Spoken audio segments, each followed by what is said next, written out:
물류비를요, 우리가 분류를 하셔야 돼요. 영역별, 그리고 기능별로 부분을 합니다. 자, 영역별 물류비는 조달하거나 아니면 사내에서 이루어지는 거, 그리고 판매하는 거. 판매는 뭐가 있죠? 반품, 회수, 폐기물품. 이게 다 영역별로 물류비로 구분을 하고요. 기능별로는 운송하는 비용, 보관과 재고 관리 비용, 포장하는 비용, 하역하는 비용, 유통 가공비, 물류 정보 가공비입니다. 그래서 기능, 영역 요거 좀 헷갈리실 거예요. 그래서 요거를 영역별로 먼저 그것을 이해하시고 요거부터 먼저 우리가 머릿속으로 꼭꼭 집어넣은 다음에 그 외 나머지 거는 기능별로 이해하시면 되겠죠. 자, 그다음에 물류의 상충 관계. 자, 우리가 기업 내에서 물류 분야에서 서비스나 비용 등의 문제가 생기거나 클레임이 발생하여 상충 관계가 생길 수 있다라는 부분이 있죠. 그래서 이런 것들을 잘 조율하시는 게 실질적인 업무하실 때 중요하겠죠. 자, 그리고 물류의 아웃소싱 그리고 삼자 물류 한번 알아보도록 할게요. 자, 아웃소싱이란 건 뭐죠?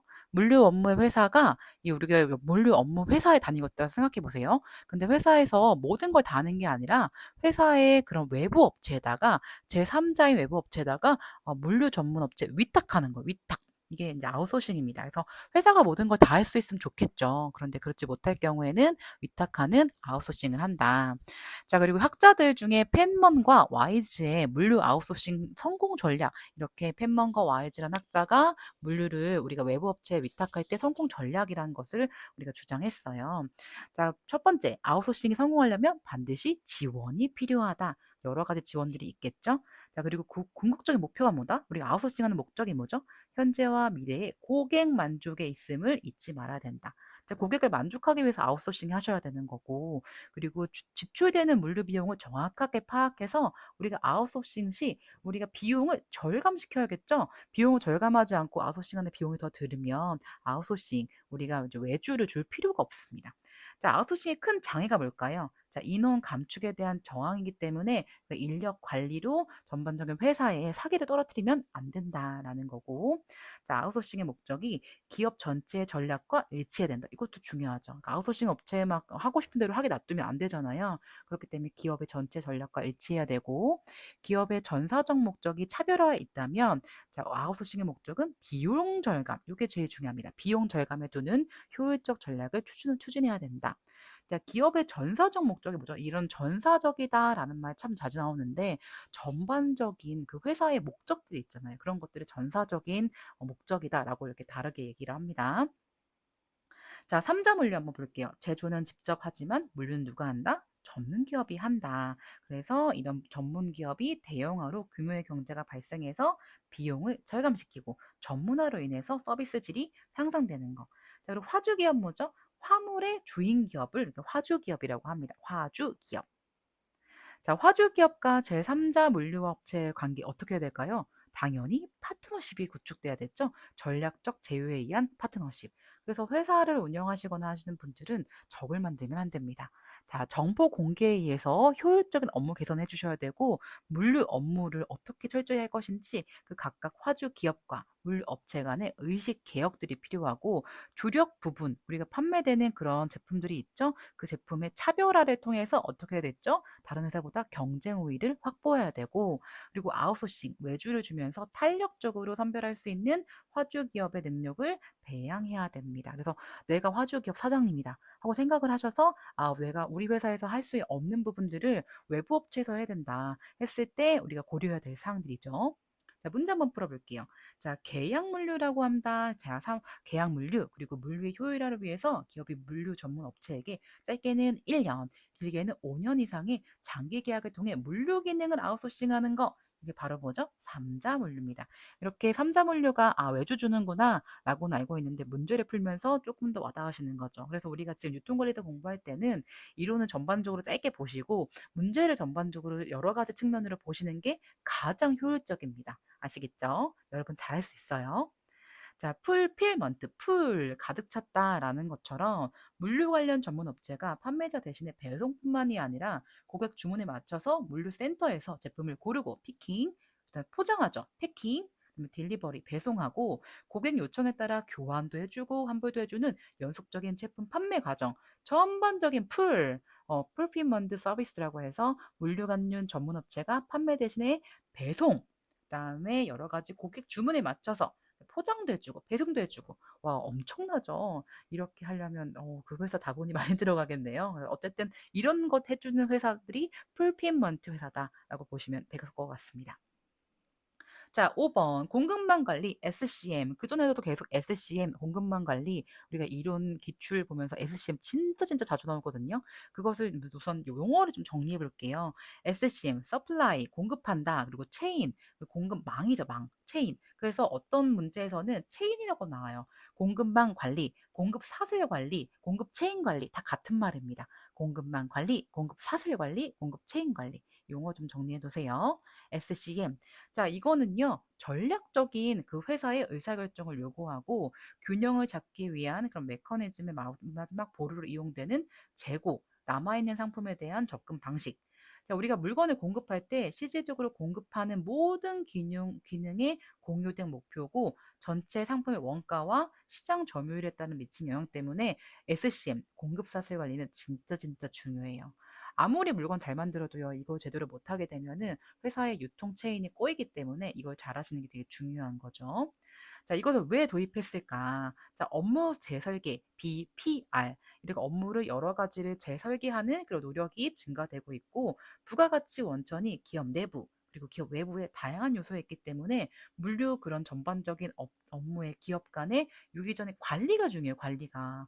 그리고 매스 커스터마이제이션, 이 말이 엄청나게 매스, 크다는 거죠. 그래서 이것을 자기 회사에 맞게끔 커스터마이전 하시는 과정들이 되게 증가되었고, 또 고객들이 얼마나 까다로워요. 개별적인 고객의 니즈, 고객의 요구들을 정확하게 파악해서 맞춤 주문 생산할 수 있는 그런 서비스가 대량적으로 생산되기 때문에 이런 것들을 맞춰주는 관리를 위해서 뭘 한다? 공급 사슬 관리. 회사에서는 SCM을 할 수밖에 없어요. 하나하나 파는 게 아니잖아요. 막 수천 개, 수만 개 팔리는데 이런 것들을 통해서 체계적인 관리를 통해서 완성된 제조 기업이 그런 외부 조달 기능이 좀 낮기 때문에 체계적인 관리를 위해서 SCM을 합니다. 자, 그럼 SCM 했다고 한번 생각해 보세요. 그럼 이거를 얼마나 잘했는지 성과 측정을 해야겠죠? 그래서 이것에 대한 실질적인 성과, 뭐 이런 것들이 상세한 데이터, 그다음에 주문 주기나 비용 절감이나 학습 효과나 이런 프로세스의 측정이 필요하고, 또한 판매 및 수익이 증가됐는지, 고객이 만족했는지 이런 것들을 측정하셔야 됩니다. 자, 그래서 이걸 주장하는 학자들이 있어요. 린, 아길티, 카반 이렇게 있는데 린 먼저 볼게요. 많은 생산량, 낮은 변동, 예측 가능한 생산 환경에서 SCM이 공급 상승 관리가 적용될 수 있다. 자, 그리고 아길리티는 수요의 다양성이 높고 예측이 어려운 생산 환경에서도 잘 적용될 수 있고, 카바는 적기, 그러니까 기간이 좀 중요하죠. 적시, 또 시간이 중요하죠. 이러한 방식으로 필요한 것을 필요한 만큼 생산한다는 재고 조달 방식에 잘 적용할 수 있습니다. 그래서 적은 수의 페인트 기본 색상만 제공만을 보유하고 소비자들의 색감 관점에서 커스터마이저를 컬렉션 제공하는 린, 아길의 혼합 전략이 예가 된다. 이렇게 예시 문장들이 나오는 겁니다.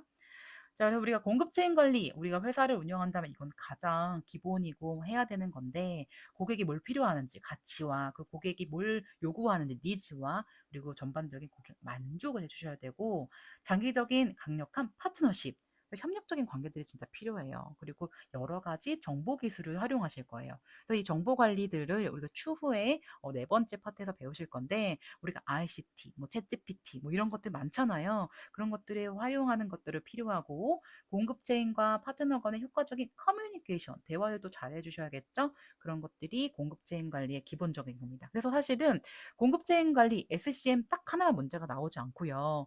여러 가지 분야랑 융합해서 문제가 나와요. 그래서 이게 어디 파트 문제야? 막 이렇게 헷갈릴 때가 있습니다. 근데 그게 유통관리사 2급의 문제의 특성입니다. 아시겠죠?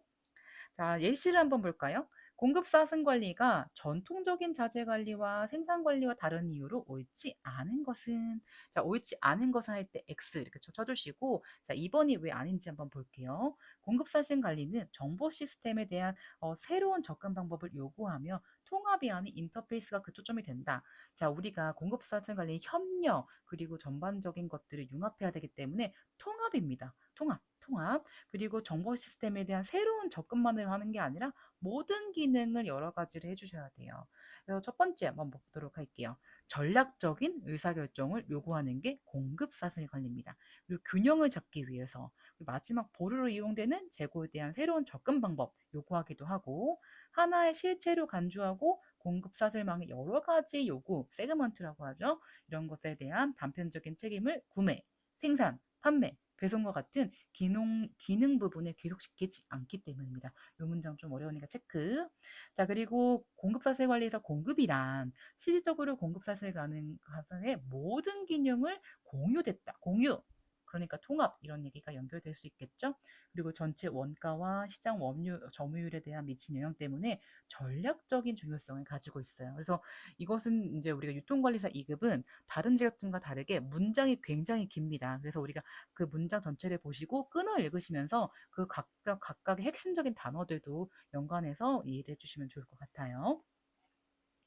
자, 우리가 여러 가지 또가 있는데 그중에 또 전략이 지연 전략이 있어요. 포스트폰 스테지. 그래서 우리가 제품의 최종 완성 시기를 일부러 늦게 해요. 지연해가지고 최종적으로 제품에 대한 완성도나 시장에 대한 그런 상황 판단이 또 다를 수 있잖아요. 유연성에 더 대응할 수 있는 설계 전략이 지연 전략입니다. 자, 먼저 제조 지연 전략 볼까요? 주문을 받기 전까지 모든 자동화의 기본색을 유지하고 이후 주문을 받았어요. 그때 색상 중에 들어오면 페인트 칠을 하는 거, 제조를 지원하는 전략이겠죠. 자, 지리적 전략은 뭘까요? 자, 가장 중요한 창고의 재고를 유지하고 지역 유통업자에게 고객의 주문을 넘겨줘요. 그래서 각각 지역의 유통업자들이 훨씬 더 효율적인 그런 유통구조를 가지고 있겠죠. 그리고 그 유통업자들이 고객에게 직접 배송하는 경우. 자, 결합 지원 전략. 이것도 기출에 나왔었는데 컴퓨터 만드실 때 유통센터에서는 프린터, 웹캡 등의 장치를 최종적으로 그 지역 그 분야에서 조립하는 거죠. 그래서 결합을 좀 지연해서 만드는 전략입니다. 지원하면 안 좋은 거 아니에요? 라고 생각할 수 있겠지만 우리가 여러 가지 그런 상황에 따라서 좀 지연해서 또 효율적인 그런 부분을 예산을 감소시킬 수 있기 때문에 지연도 효율적으로 방법을 쓰면 유익합니다. 아시겠죠? 자, 그리고 물류 고객 서비스 단어를 한번 볼게요. 3S, 1L, 1L이죠. 스피디, surely, safety, 그다음에 low. 그리고 네 가지 알아두시고요. 7R입니다. 7R. 자, 좋은 제품을 적당한 값에 좋은 품질로 퀄리티 그리고 좋은 양 퀀티티 임프레션 인상도 줘야겠죠. 그리고 맞춤 시간 장소 이 R로 시작하는 R이죠. R 좋은 그래서 좋은 제품 좋은 가격 그다음에 좋은 품질 좋은 양 좋은 인상 그다음에 좋은 시간 장소 아마 이 인상이 좀 헷갈리실 수도 있어요. 그래서 내가 이게 딱 봤을 때 좀 상식적으로 좀 이거 말이 안 되는데 고거화 위주로 외우시는 게 더 효율적이시죠.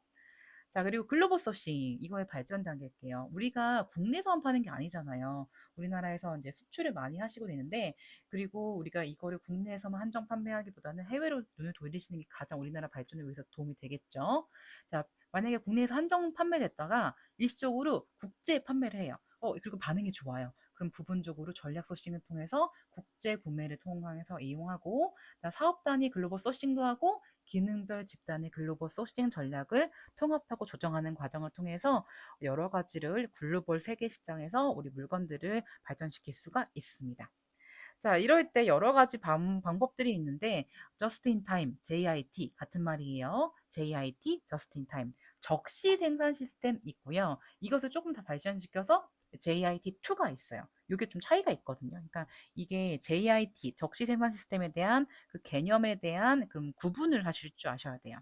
자, JIT, 그냥 JIT는 부품과 원자재를 원활히 공급하는 초점을 두고 JI2는 부품, 원부자재, 설비 공급, 일반 자재 등 모든 분야를 대상으로 하는 게 JIT2입니다. 자, JIT 그냥 기본은 개별적인 생산 현장을 연결한 거고 JIT2는 공급 체인상의 파트너의 연결과 그 프로세스를 변화시키는 시스템을 말하고 자, JIT는 푸시, 믿는 거죠. MRP와 대비되는 풀형의 생산 방식, 풀. 자, 그리고 JIT2는 JIT와 MRP를 동시에 수용할 수 있는 기업이에요. 자, 그리고 JIT는 물동량의 흐름 개선, 그리고 JIT2는 기술, 영업, 개발을 동시화하고 물동량의 흐름을 강력히 통제합니다.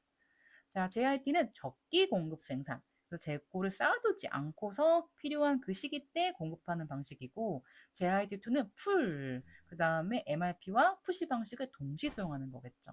JI2 2가 훨씬 더 다양하게 포괄적인 거죠. 그렇게 이해하시면 되겠습니다.